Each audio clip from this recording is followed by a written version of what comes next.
the studio to make this album, American Gangster, there was a buzz about you. Jay-Z's back. He's creating music. Yeah. Everybody wanted to get involved. People that hadn't been with you for a while, like Diddy. Yeah. Comes to you and wants to be the executive producer. Yeah. Right? Yeah. And you look at him and say, man, you can't executive produce an executive producer. What'd you say to him? What was the conversation? That's what I said. You can't executive producer. But he said, man, you're the greatest, all right? But even Michael Jordan had a coach. That's what he said. Yeah, he's great. And you listened to him. Yeah. What happened was I was going in the house. I was right in front of my house. Yeah. And I got this phone call from him. He was like, come by the studio. And I'm like, man, I'm looking at the door, and I'm like, I could just go in the house and be done with it.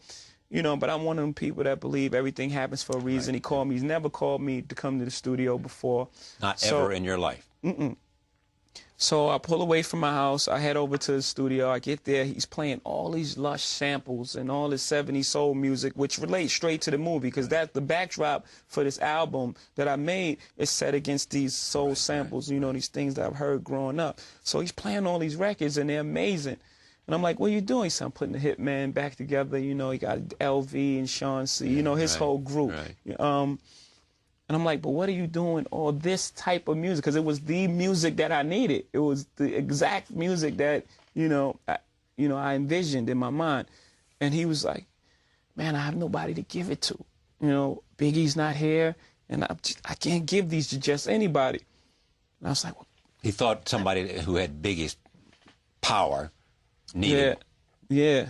And you were the one that he thought worthy of it. Yeah. And so I was like, well, give me all. I said, what do you do with this music? That's the best part. I said, what do you do with this music? He said, man, I just play it in my house, and I just run around with my socks on. So you take it. So I took these tracks. It's like 30 of them, by the way. It's 30 of them. Then I just start picking apart the best ones, and we just start working from there, you know?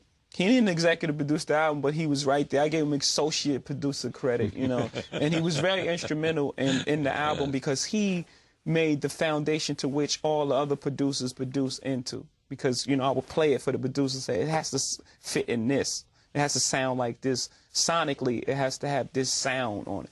And the great thing about Puff, what I really realize is he's a great producer. I've always known this, but it brought me back to that time. Some people think that's what he does best. He thinks that's what he does best. I think that's what he does best. He does think that's what he does best. It made me realize that he's not a good producer. He's a great producer.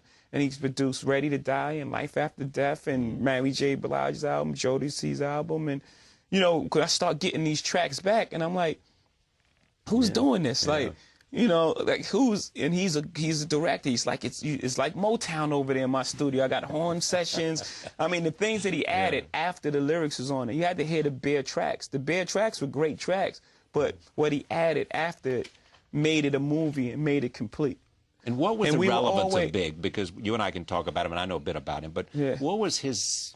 Such a charismatic, charming, incredible storyteller, likable guy.